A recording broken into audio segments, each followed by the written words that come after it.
Welcome to Insurance Claim Radio, where leading hail loss consumer advocate Phil Coutu and his team of experts teach you how to avoid the pitfalls of hail damage claims and how to use his team of experts to get what you truly deserve under your insurance policy. Now, here's your host of Insurance Claim Radio, Phil Coutu. Hi, I'm your host, Phil Coutu, and you're live with Insurance Claims Radio. We are a consumer advocate show which helps insurance companies and the general public as we discuss how to manage your insurance claim. There's been a lot of hailstorms in Colorado this spring, so we're talking about hail and, commercial and property claims.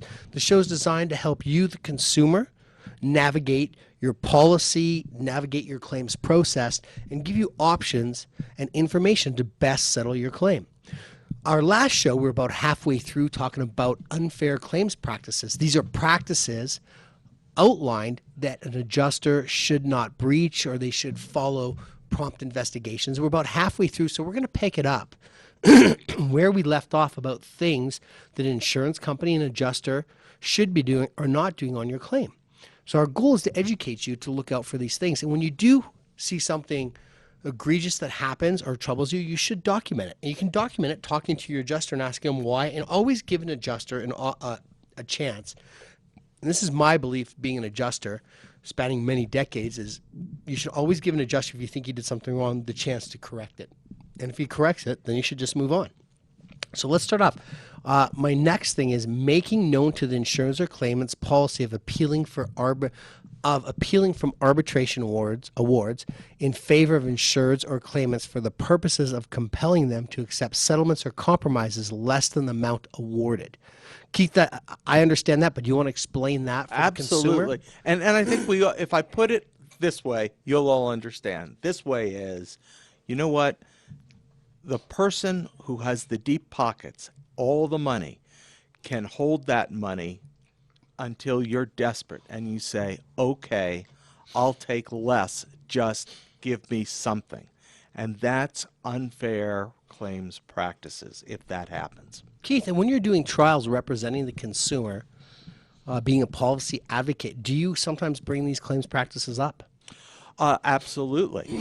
All these claims practices are recognized by the courts of Colorado as setting forth standards that have to be considered by all insurance companies when they're handling a claim.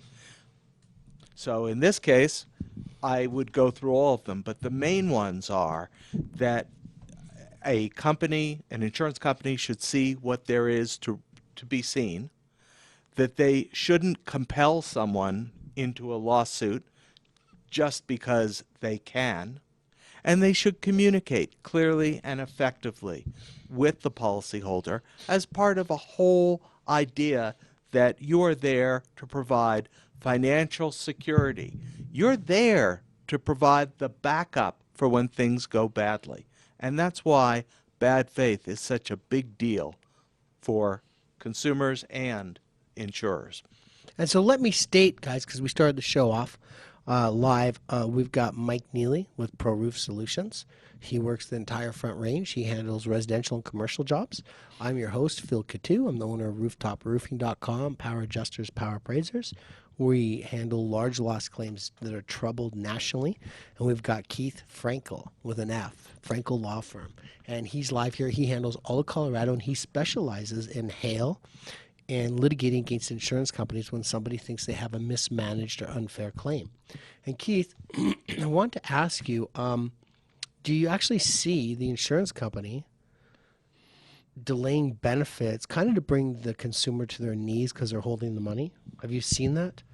I have seen delay with it's hard to understand. And I can't tell you that the insurer is trying to bring anyone to their knees, but that is the effect. So, you make of it what you will. Having practiced for 63 years, I've seen it all. Keith means he's 63 years old. I don't know if he's practiced that long, but we'll just correct him quickly because I'd make him like 90. That's true. Okay. That's true. I'm 63 years old. I've practiced for a long time. I've taught other lawyers, and I'm telling you right now that sometimes there are delays which anyone would look at and say, this is unreasonable. All right, we're going to take a quick break. You're live with Insurance Claims Radio. I'm your host, Phil Coutu, rooftoproofing.com. You can reach me at 720-296-3492, and we'll be right back. You're listening to Insurance Claim Radio. Be sure to stay tuned. We'll be right back after these important messages.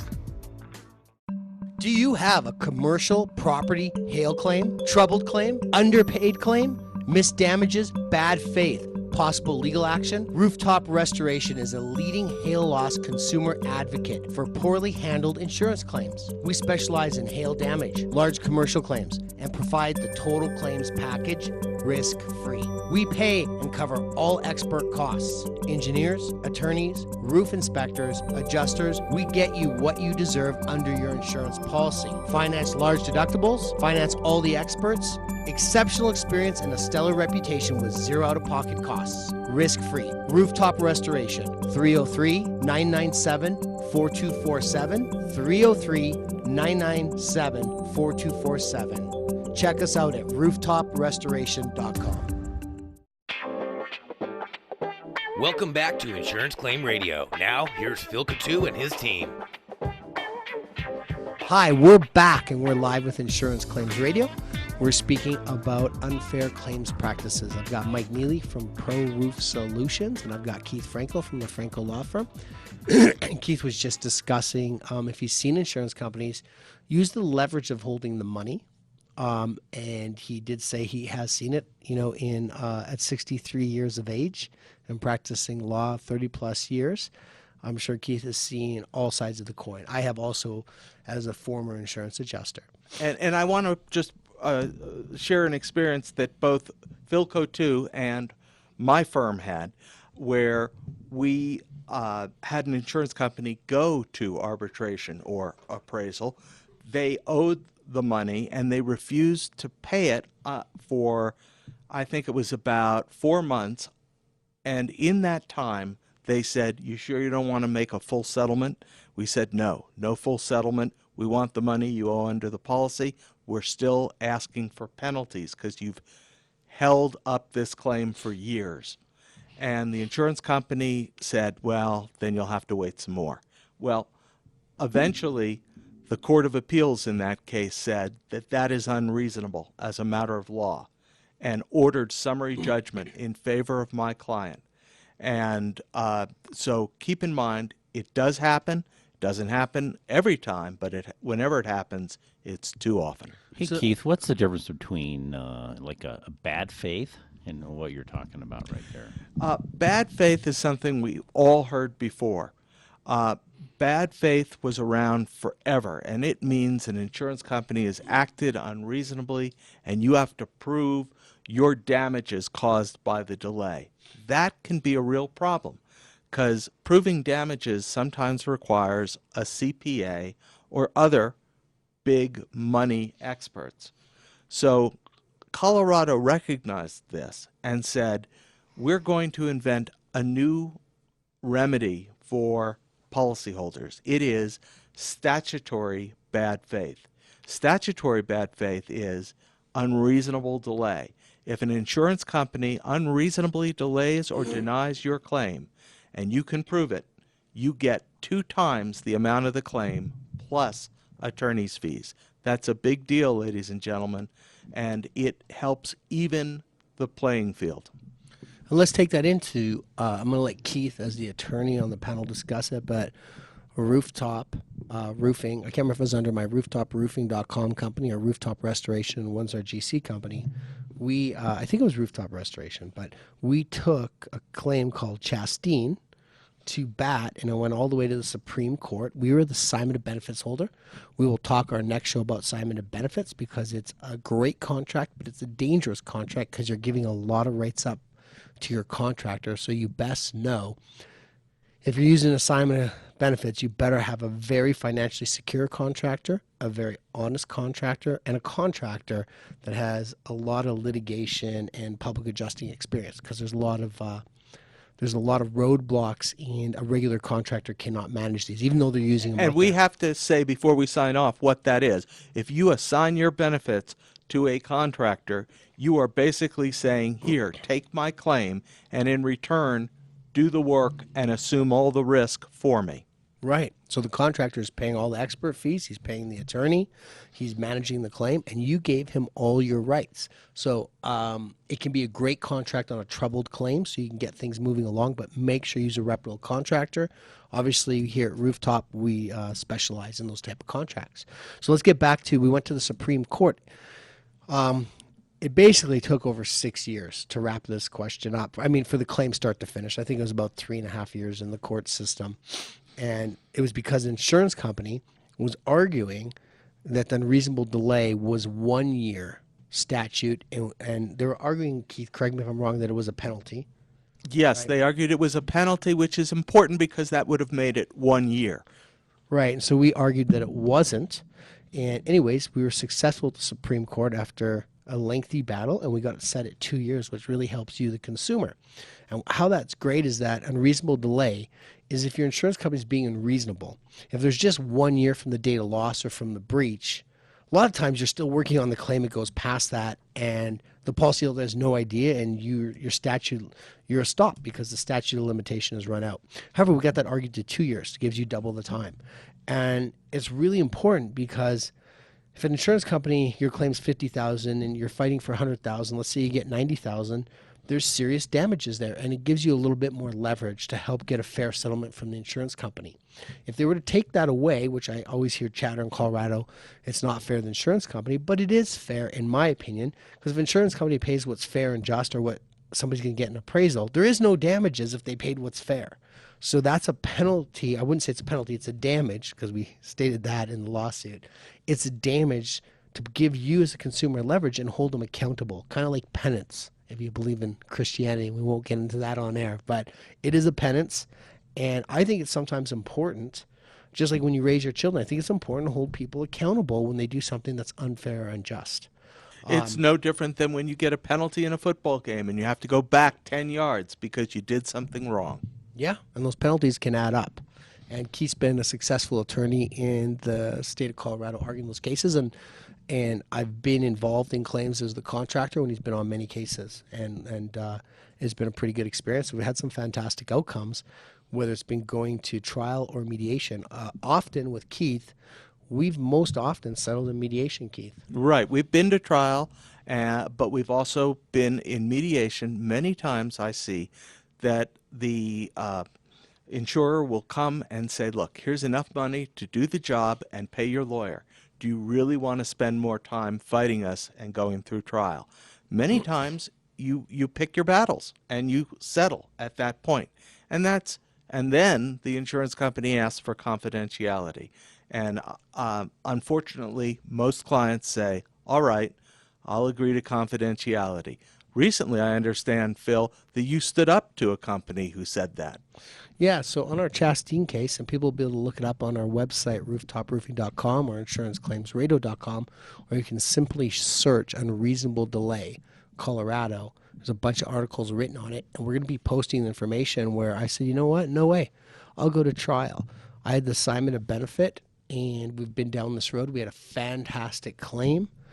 It dragged on for many, many years. The insurance company said that the claim was worth $4,000. I said it was worth $70,000.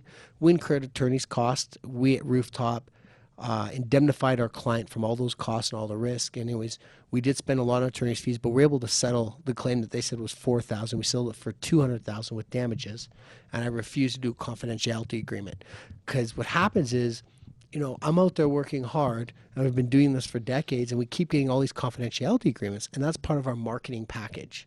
And so I'm just saying, you know what? I've done this a lot. Our claims are extremely well set up. I've been on both sides of the fence, and so when the insurance company is dishonest and not forthright, I'm willing to go all the way to trial. And it's interesting because they're starting to realize that. And, you know, when you stand out there, there's always obviously blowback. I don't want to name, but there's regulatory departments that come after public adjusters, and the insurance companies go after appraisers now. They have very deep pockets, but you're actually looking, probably in my experience, I would be looking for someone the insurance industry goes after. Because if they're going after you, it's the David and Goliath. That means that the David person in that small little circle is doing a great job. And that's what I've learned, even when I was with the insurance industry. and my companies went after people. We didn't go after the average or hack PAs. We went after the best public adjusters because they want to show a point and they want to scare that public adjuster. And that public adjuster might be whooping them because he really knows the stuff. So I always took note of that when I was an adjuster, and now we're that firm here in Colorado and in Florida where we handle those complex troubled claims. So, Phil, what is the average person of a residential claim that doesn't have hundreds of thousands of dollars to spend? What do they do? Like if they, they're going to come to Keith, and I don't know what you guys charge per hour or whatever, but a lot of people can't afford your expertise and your knowledge, or maybe they can. What can we do to help those people? I'm going to jump in there, guys, and I'm going to let Keith jump in. Here's what's important. The problem with residential claims is you're looking at paying an attorney hourly. However, one of our attorneys in here, Keith, will take it on contingency. Here's your problem. If you're not dealing with a highly experienced, reputable contractor or public adjuster, the attorney is reluctant to take that on contingency because the claim hasn't been properly established. Things haven't been documented. So therefore, a lot of it's word of mouth. Oh, my adjuster said this. And that's not a good quality claim for the attorney. The attorney wants someone who did the documentation, documented with emails, noted what they thought the insurance company did wrong or what practices it violated. And that's where you should get an expert involved right away. As soon as your claim, you think you got a roof they said is repairable and everybody else is getting a new roof on your block, or a commercial property where they bring in the dog and pony show, like that's a red flag to me. Well, you're a large loss adjuster. You're saying my roof's repairable, but you need to bring in engineers? But exactly, what do you do when it's just an ordinary roof worth $20,000 to $30,000? Well, you have to start from the beginning, having a good contractor who has learned from a lawyer or anywhere else that you document everything, you have video and photographs of everything, you show from your emails that you are doing everything a reasonable person could do. So we're going to leave Keith hanging there for a second because we'll be right back. You're live with Insurance Claims Radio. You're listening to Insurance Claim Radio. Be sure to stay tuned. We'll be right back after these important messages. Do you have a commercial property hail claim, troubled claim, underpaid claim, missed damages, bad faith, possible legal action? Rooftop Restoration is a leading hail loss consumer advocate for poorly handled insurance claims. We specialize in hail damage, large commercial claims, and provide the total claims package risk-free. We pay and cover all expert costs. Engineers, attorneys, roof inspectors, adjusters, we get you what you deserve under your insurance policy. Finance large deductibles, finance all the experts, exceptional experience and a stellar reputation with zero out-of-pocket costs. Risk-free. Rooftop Restoration, 303-997-4247, 303-997-4247. Check us out at rooftop-restoration.com.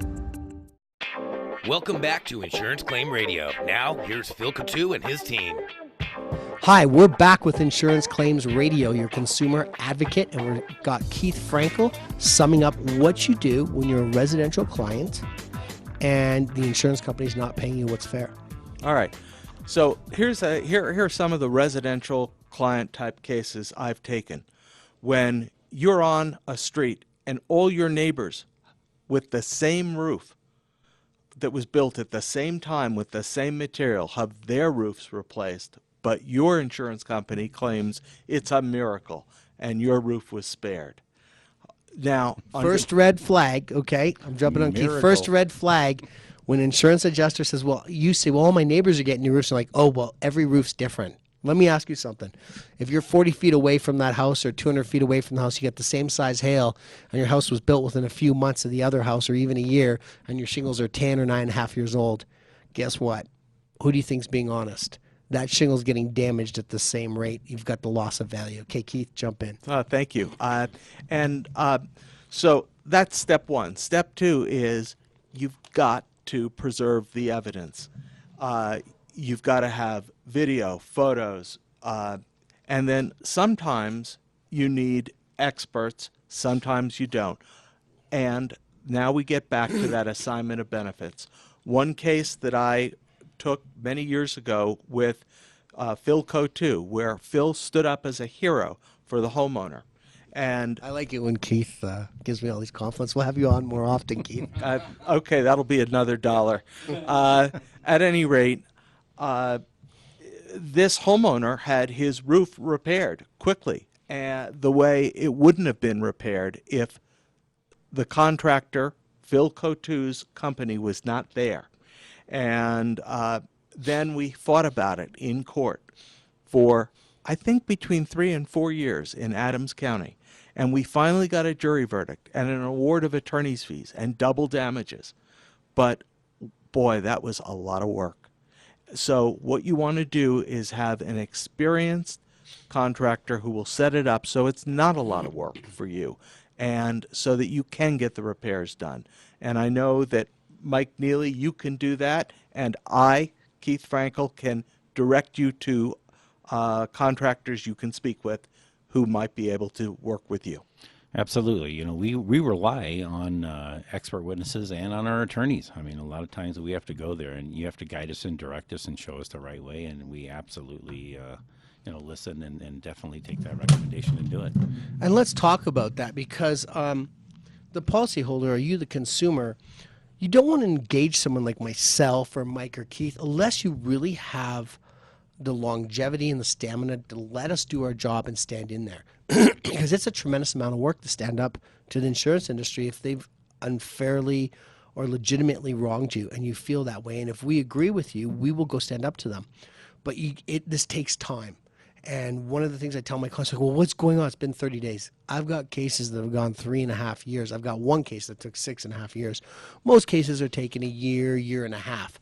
But you got to look at yourself and say, listen, I got a commercial roof. I got a house. They paid me $10,000 or $1,000. It's worth $10,000 or $1 million. You paid for that policy and that premium. You should. You don't have to, but you should stand up to them.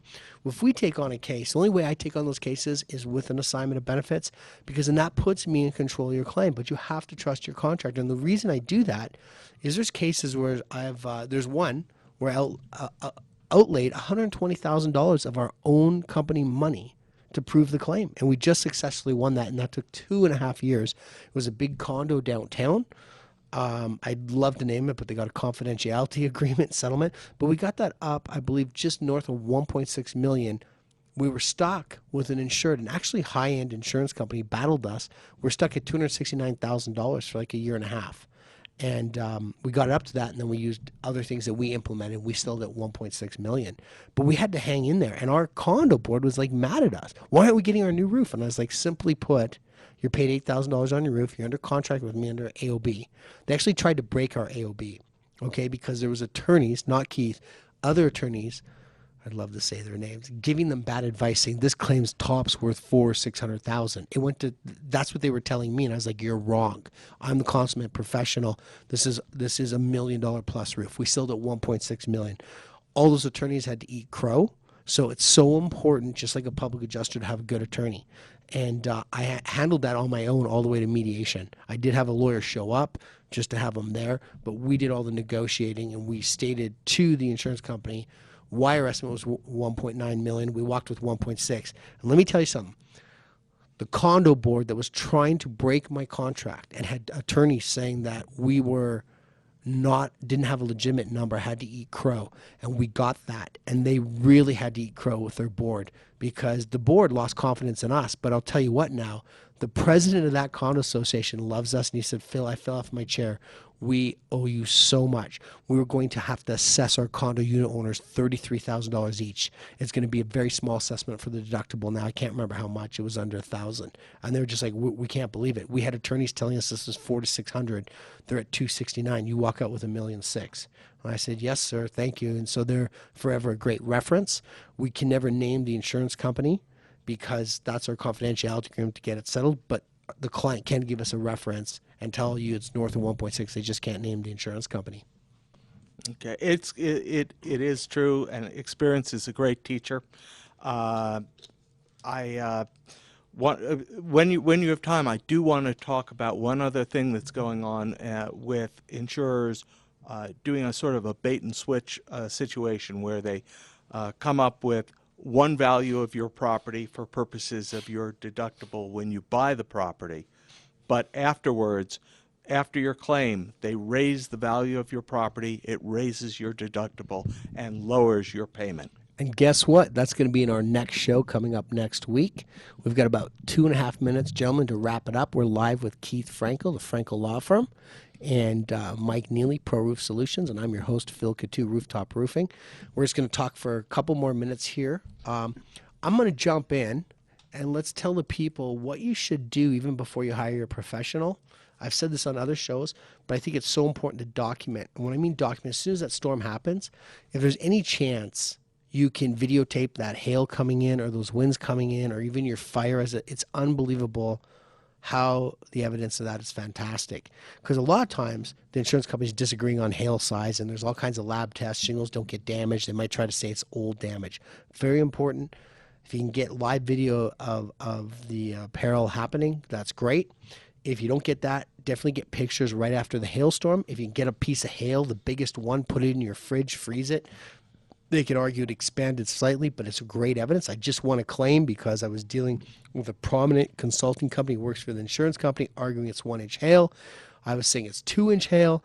Anyways, my client months in didn't tell me. He had a picture holding the hail. We did a forensic measurement on his hand. It was 2-inch and an eighth. And I told the guy who said he was doing it 34 years and this is small hail and old damage, we smoked him in appraisal because of that evidence we had to get that really helped us all that information. Take your pictures, document what the adjuster says, sum it up in emails, document. Always be extremely honest on your documentation. You don't want to manipulate it. That's not what this is about. You just want to be able to prove your claim. And let me jump in there. If you are in a condo association and this has happened, you want to ask people at your at the apartment complex, was your car dented? Do you have pictures of the hail coming and granules from the roof coming down out of the downspouts? All those things that Phil is talking about. Yeah, everything is evidence to help your claim. We're going to wrap it up. Thank you for listening to Insurance Claim Radio. I'm your host, Phil Coutu, a prominent roofer, public adjuster, and appraiser. I handle troubled claims nationwide. On our panels, Mike Neely with Pro Roof Solutions, Keith Frankel with the Frankel Law Firm. You can look them up directly, or you can contact me for anyone's information at 720-296-3492. Thank you.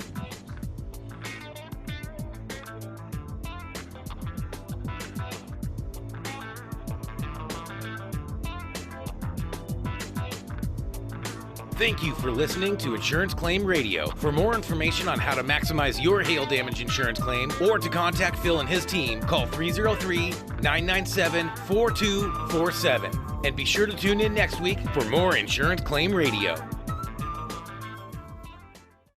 Do you have a commercial property hail claim, troubled claim, underpaid claim, missed damages, bad faith, possible legal action? Rooftop Restoration is a leading hail loss consumer advocate for poorly handled insurance claims. We specialize in hail damage, large commercial claims, and provide the total claims package risk-free. We pay and cover all expert costs. Engineers, attorneys, roof inspectors, adjusters, we get you what you deserve under your insurance policy. Finance large deductibles, finance all the experts, exceptional experience and a stellar reputation with zero out-of-pocket costs. Risk-free. Rooftop Restoration. 303-997-4247. 303-997-4247. Check us out at rooftop restoration.com.